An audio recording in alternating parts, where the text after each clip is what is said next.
Okay, and part two of this video is again Larry's revelation.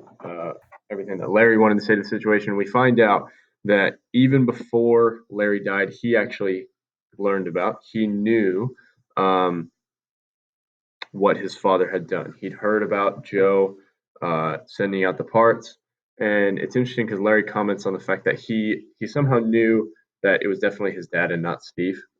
Right? He knew the character of his father. He knew that he would be the type of person to potentially send out the parts, anyways. And so he says this. He says, "My dear Anne, remember that Anne used to be Larry's girlfriend, so he's writing to her. He says, "My dear Anne, it is impossible to put down the things I feel, but I've got to tell you something. Yesterday they flew in a load of papers from the States, and I read about Dad and your father being convicted. I can't express myself. I can't tell you how I feel. I can't bear to live anymore. Last night I circled the base for 20 minutes before I could bring myself in. How could he have done that? Every day, 3 or 4 men never come back, and he sits back there doing business. I don't know how to tell you what I feel. I can't face anybody. I'm going out on a mission in a few minutes. They'll probably report me missing. If they do, I want you to know that you mustn't wait for me. I tell you, Ann, if I had him here now, I could kill him." And it goes on for a little bit. They discuss kind of the meaning uh, of the letter, and Keller goes on to say, "But I think to him they were all my sons, and I guess they were. I guess they were." Uh, Keller recognizes in his son's words here, as his son um, is angry at Joe's decision. He recognizes that just because he had this opportunity, um, this moment where he could hopefully like secretly and safely choose to care about just his family, choose to care about just them and their well-being and their money through this difficult time. Um, that in these moments, especially, is when you need people uh, to stand up and be the better man and to take care of everyone. In other words, putting other people ahead of yourself, caring for others, should extend beyond just your family.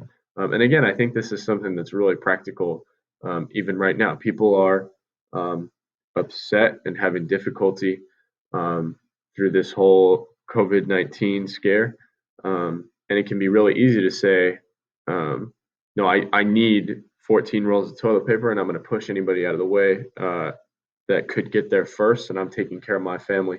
Um, but that's not how things should be. It's not how we get through difficult moments as a community.